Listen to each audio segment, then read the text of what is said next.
Hey guys, welcome back to Home Built, and today I'm going to continue to work out this warm start issue.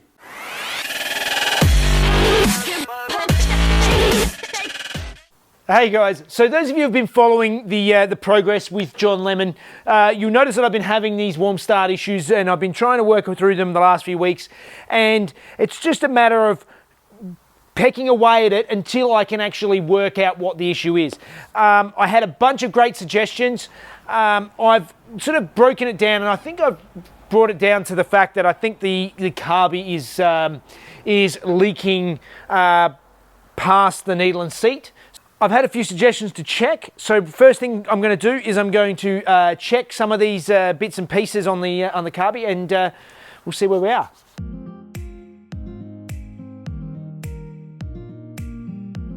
So I've taken the air filter off, and one of the first things I'm going to do is I'm warming it up, and I'm going to try and make sure as it warms up, this valve opens up. That's it's the automatic choke. So it heats up an element and opens this up, and this has to move as it warms up all the way through to the end of the cam.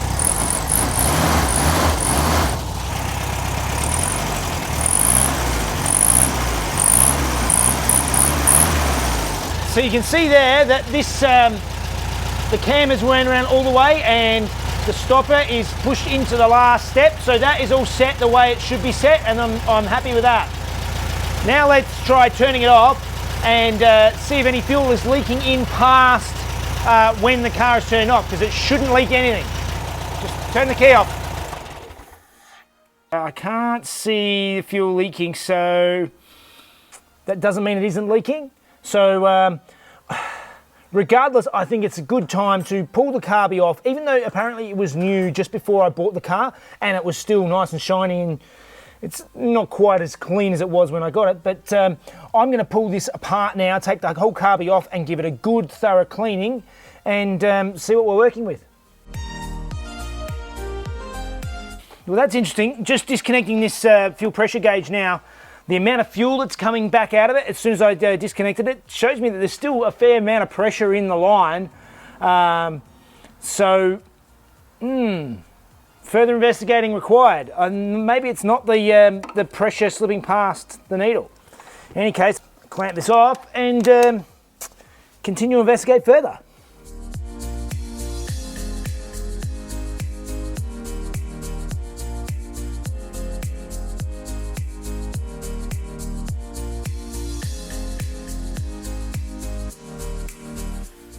Alright, so we've got the carby off the car, and I just want to start by saying I know nothing about carbies. This is the first time I've ever played with one. I've never actually pulled one apart before, so some of you mentioned why don't you get a new carby, and they are quite cheap. A couple $100 will get me a brand new carby, slap it on, no issues, and it's done.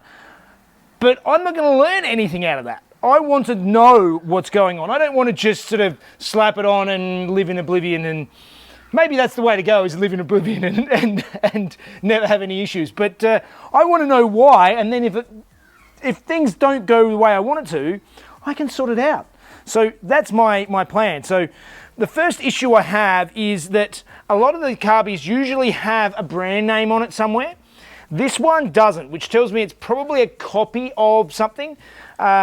Quite possibly it's a copy of a Solex carb, but if it was a real Solex, it would say it somewhere on here. And this doesn't say anything. This has got no branding at all, so I'd say it's a Chinese copy, so that may be some of my issues straight away. In any case, I'm going to sort of do a little bit of research and just start pulling this down and see what I find.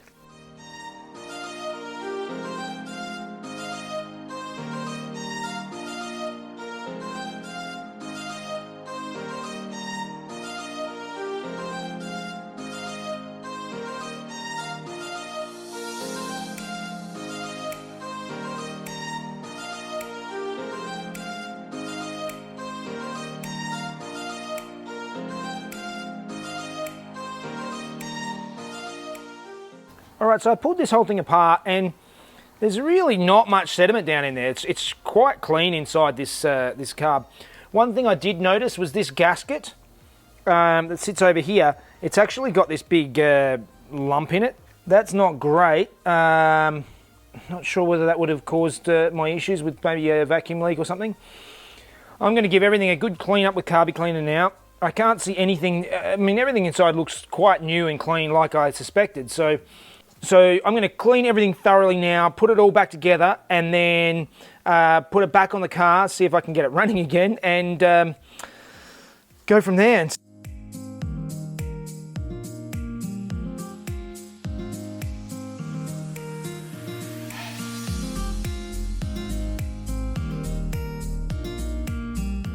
So I've gone through, cleaned everything up. I'm just reassembling it. One of the tests, the main test to see whether the fuel pressure is pushing past the needle. This is actually the valve here. So the float that's in the carby at the back here, when it fills up, it presses against this little valve here, and that stops the fuel flowing into the carb. And one of the ways to test it is you can just sort of use a bit of compressed air, and the air's going past, air's not going past. So you probably can't tell there, but I can tell that, you know, it's functioning as it should. It's stopping the air from going through, so it should stop the fuel from going through. It has this tiny little filter inside this line. I'll just replace that little filter in there, which all looks good. I can't see anything obviously wrong. There's nothing obviously clogged in there. I don't really know what I'm looking at, but I'm going to reassemble it now. I'm going to make sure that I try and get this gasket as flat as possible, and we'll stick it on the car and see if it's made any difference.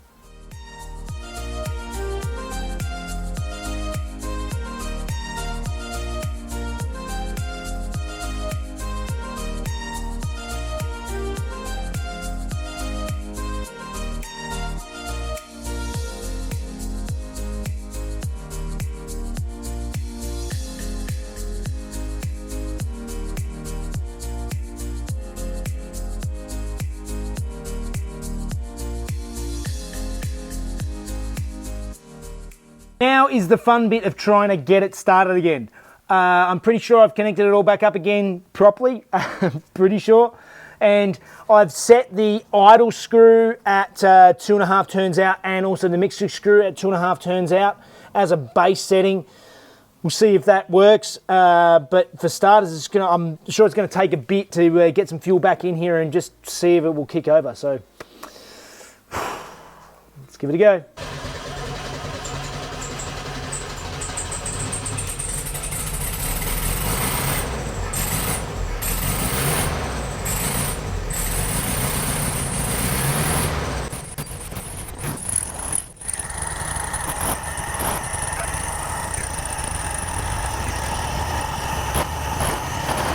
Okay, so I've got it going again.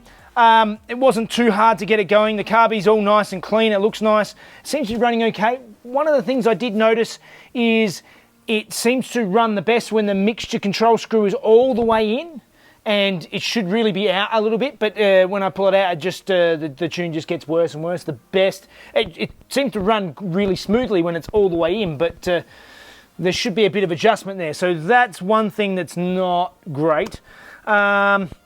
The other thing that I need to point out is I've replaced pretty much everything else on this car except for this condenser. Although talking to Franny, I've been talking to Franny from Heidi and Franny's Garage. She is a real whiz at Beetle engines. If you need to know anything, go and have a look at their channel, Heidi and Franny's Garage. I highly recommend it. And apparently the condensers have a sort of a telltale that they sort of start losing power and things like that, which is not the issue with this car. So it's less likely that it's this. So it's nice and warm now. I'm gonna give it a couple of minutes in my normal scenarios when it doesn't want to start again, and we'll just see if I've miraculously fixed it somehow or whether the issue is still there.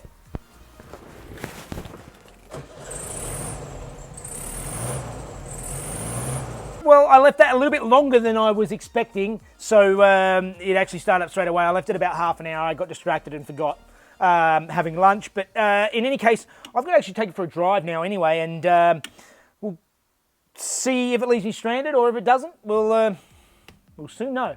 Okay, so I just took the car out for a good 20-minute drive. It's nice and hot. Came back, I left it for about 10 minutes and it seems to have started.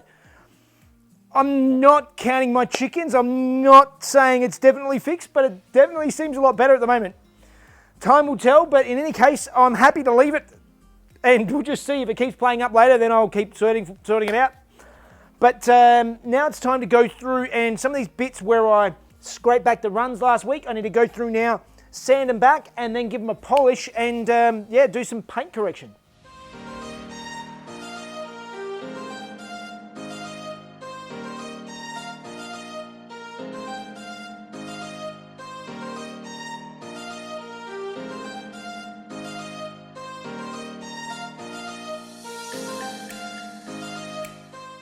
Okay, so I've gone over all of the dull bits, all of the runs that I've cut back.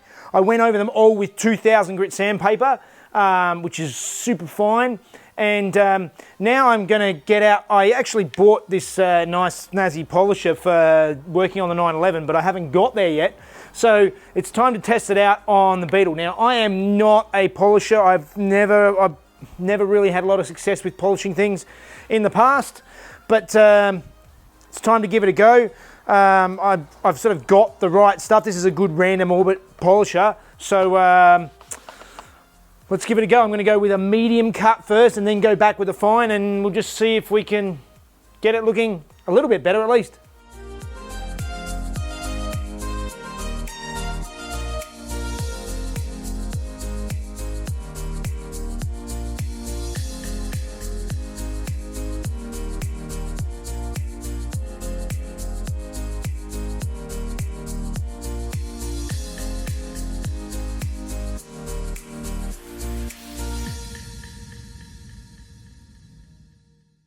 All right, the polishing came out okay. I probably need to go over it again later, but I'm lazy and I've had enough for now, and it's looking pretty good. It'll probably show up more later, and I'm gonna have to hit it again because I didn't go hard enough. In any case, my last little thing for today is I'm gonna go through and finally put this extra trim bits on. I've got this new chrome trim for all the way around the car, so let's get this trim on, and then finally the car is all assembled.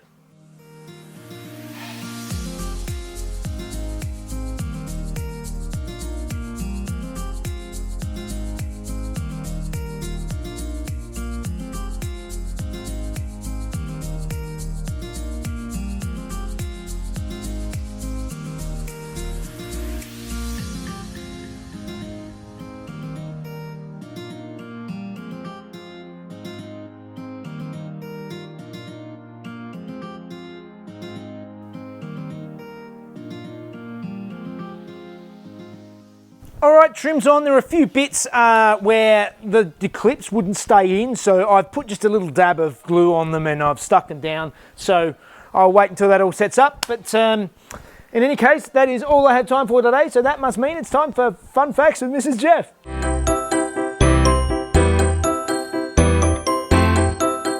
Hey guys, February 1971 saw the introduction of this car here, the first Super Beetle. It was all new from the windscreen forward, with McPherson struts replacing the old torsion bars, disc brakes and a new fuel tank with lay flat spare.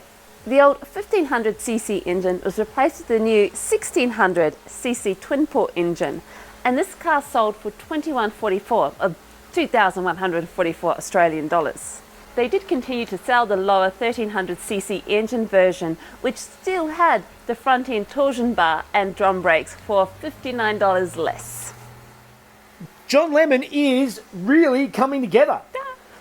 I'm amazed. I'm hopeful that it was just a dirty carby and that's the issues I had, but I'm not convinced. I'm gonna hold out and see if it leaves me stranded again. But in any case, my polishing looks okay at the moment. It may need some more work later, but we'll see. In the chrome trim, I'll pull that tape off a bit later. In any case, we're getting there. I think next week may actually be the last week, because all I really have left to do is put some shocks in it I've got replacement shocks all around, and I'm probably going to lower the rear end just another inch, just to sort of balance it out with the front, just to keep it nice and even. It'd be really exciting to have the car done. Finally. Me too. Finally. The paint is not as good as I sort of hoped it would be. The more I look over it, the more it sort of says, it's not perfect, but it's definitely a lot better than this this poor old thing ever had. So, as always, for any sort of tips and forward spoilers on what's happening, follow me on Instagram and Facebook. Get some merch from the link in the description. You know the deal. And we'll see you next week. See you guys. Hey guys. It's all new from the windscreen Ford. Torsion front bar. Torsion bar. Yeah. Torsion bar. It's not boring. You are boring. You're boring. It's not boring. They like it. Boring. No, but... No, just